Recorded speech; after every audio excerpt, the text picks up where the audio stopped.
कहती हैं अविनाश का भी यही हाल है। जब मैंने अपनी प्रेगनेंसी के बारे में कहा तो मुझसे कहने लगा, अरे दूसरी लड़कियां तो 9-9 महीने तक नौकरी करती है, बस डिलीवरी के टाइम छुट्टी लेती है। मोहिनी तुम भी नौकरी करो।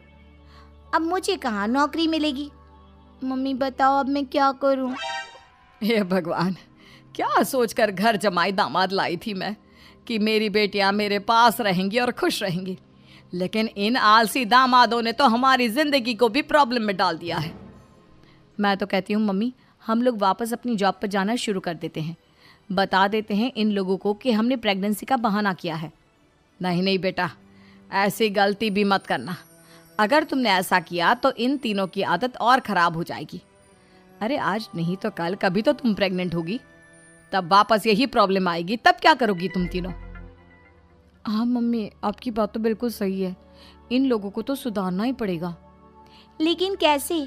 अपने बच्चों के आने की खबर सुनकर भी इन लोगों पर कोई असर नहीं हो रहा। पैसे कमाने के लिए घर से बाहर निकलना ही नहीं चाहते ये तीनों। अब मेरे दिमाग में एक प्लान आया है, तुम तीनों चिंता मत करो। उन तीनों को बुलाओ, फिर मैं बात करती हूँ।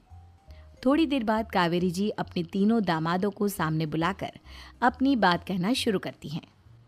अविनाश, सुमित और विवेक, देखो बेटा, मैं ना तुम तीनों से बड़ा प्यार करती हूँ, इसीलिए तो तुम्हें घर जमाई बना कर रखा है मैंने। अरे मम्मी जी, सीधे सीधे कहिए ना, क्या बात है? प्यार तो हम भी आपको बहुत करते हैं। अरे मम्मी जी, आपकी इज्जत भी बहुत करते हैं। अरे भाई, आपके जैसी सास और कमाने वाली बीवी सबको मिलती है क्या? हाँ मम्मी, विवेक और सुमित ठीक कह रहे हैं। आपकी बेटी से शादी करके मेरी तो ज़िंदगी ही अच्छी हो गई है।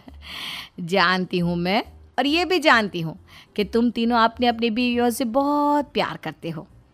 बेटा, बात ऐसी है कि हमारे कुल गुरु ने कहा है कि प्रेग्नेंट होने के बाद मेरी तीनों बेटियां शुरू के 4 महीने हमारे गांव में जाकर रहेगी, जहां मेरे चाचा जी रहते हैं। अरे लेकिन क्यों मम्मी, गांव में जाकर रहने की क्या ज़रूरत है इन तीनों को? वो क्या है ना बेटा, हमारे परिवार को एक श्राप है। अगर मेरी बेटियों ने यहाँ पर बच्चा पैदा करने की कोशिश की तो उनके बच्चों को कुछ भी हो सकता है। इसलिए अब से लेकर 4 महीने पूरे होने तक इन्हें गांव वाले घर में रहना पड़ेगा। हाँ तो इसमें प्रॉब्लम क्या है मम्मी जी? हम भी वहाँ जाकर रहेंगे, पिकनिक मनाएंगे। अरे भाई बीवी जहाँ, हम भी वहाँ। हाँ यार, आइडिया तो बहुत अच्छा है। शहर की ज़िंदगी में रह रहकर परेशान हो चुके हैं, अब कुछ दिन गांव में बिताएंगे। तुम लोग समझने की कोशिश क्यों नहीं करते? तुम में से कोई भी वहाँ नहीं जा सकता, और मैं यहाँ रहूँगी ना तुम तीनों के साथ।